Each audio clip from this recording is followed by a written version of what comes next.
The ship Asterion floated through the Veil Nebula, a region of haunting color and whispering static that had made even hardened pilots uneasy. The human crew had been sent to establish contact with the Xyra'th, a species rumored to communicate not through words, but through resonance, vibrations woven from emotion itself. Lieutenant Elias Varon, a linguistics officer with a soft-spoken manner and a curious mind, had been chosen to lead the first contact.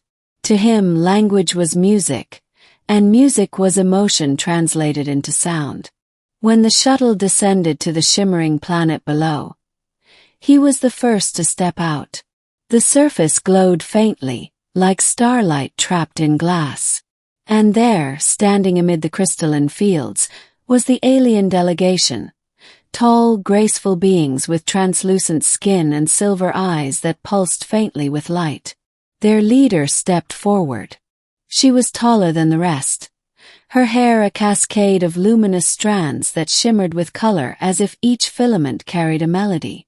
Her presence commanded both awe and serenity. She introduced herself not with words but with song, a series of harmonic tones that reverberated through the air and somehow directly through Elias's bones. He could feel meaning rather than hear it. Welcome, traveler from the stars. It was the most beautiful thing he had ever experienced. But when he tried to respond, his translator device sputtered, unable to interpret the alien harmonics. He removed it and instead sang, hesitantly at first, humming a simple human tune.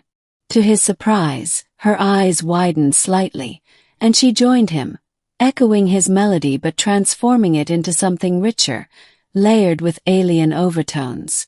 That was the moment Elias realized. They were speaking through music. Her name, as it came through her tones, was Xyra'th.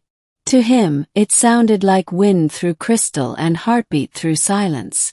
Over the following days, Elias spent hours learning their harmonics, struggling to match the pitch and emotional nuance of every note. Each time he succeeded, Xyra'th would pulse brighter, her tones shifting with what he guessed was delight. He learned that among her people, tone was truth.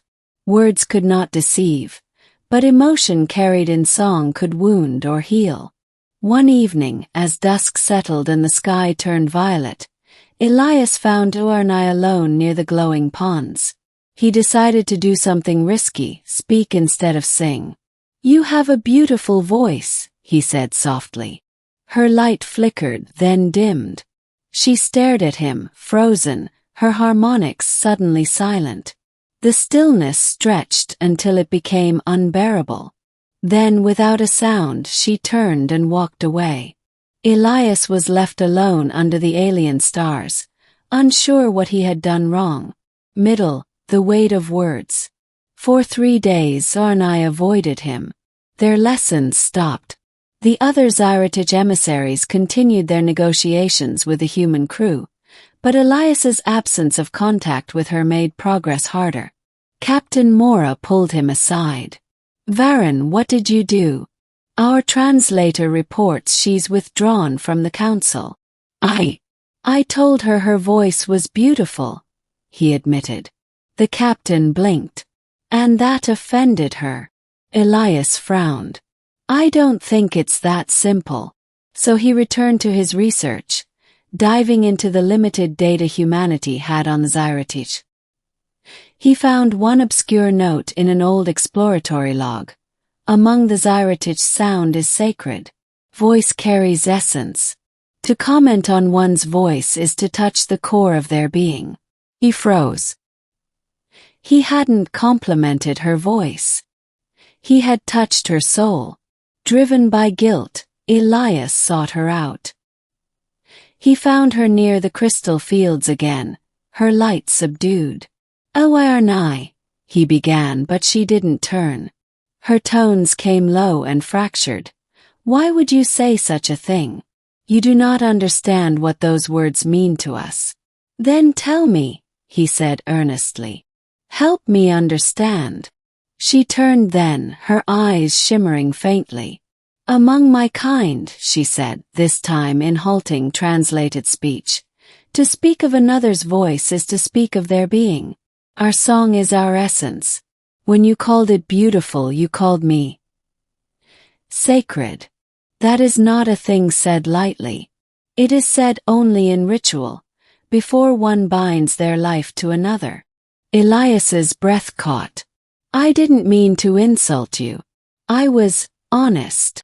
Her light rippled uncertainly. Humans use words carelessly. But you meant it.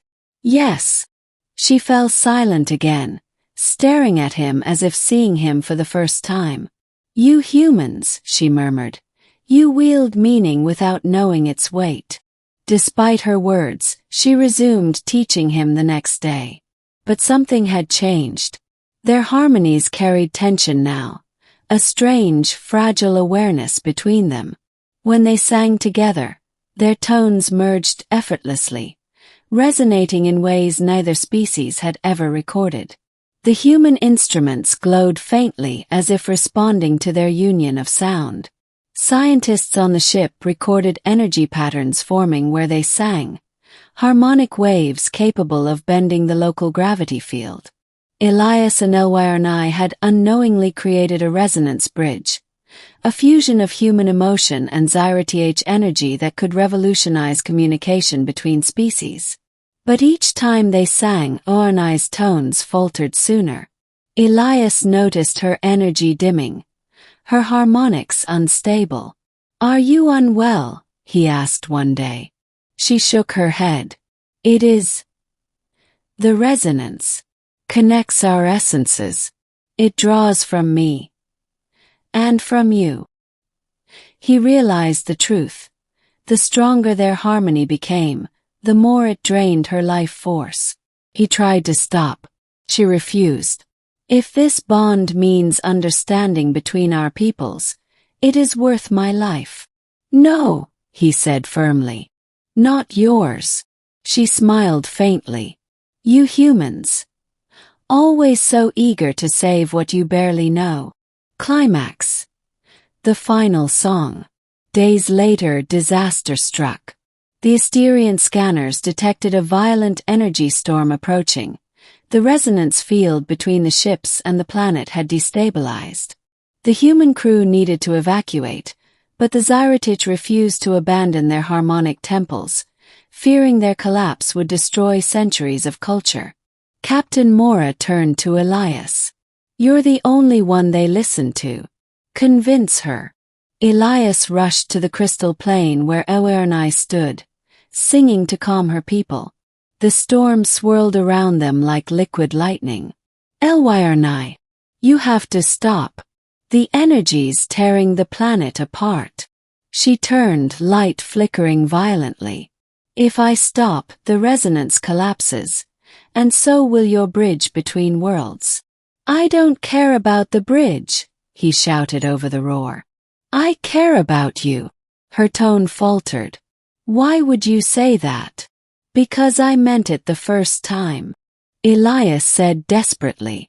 Your voice is beautiful, not just the sound but the truth behind it. You helped me hear what no human could before. And if words carry weight among your kind, then hear mine now. I would give everything to keep you alive. Envoy's harmonics broke into dissonant fragments. You would bind yourself to me? Yes, he whispered. If that's what it takes.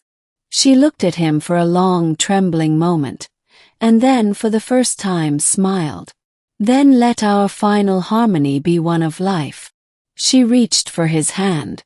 The storm flared, and their tones merged, rising in power. The resonance bridge stabilized, spreading calm across the field. The storm's energy bent inward, absorbed by the harmonic pulse. The humans and Xyra'th watched as their combined voices became one, a radiant chord that pierced the heavens.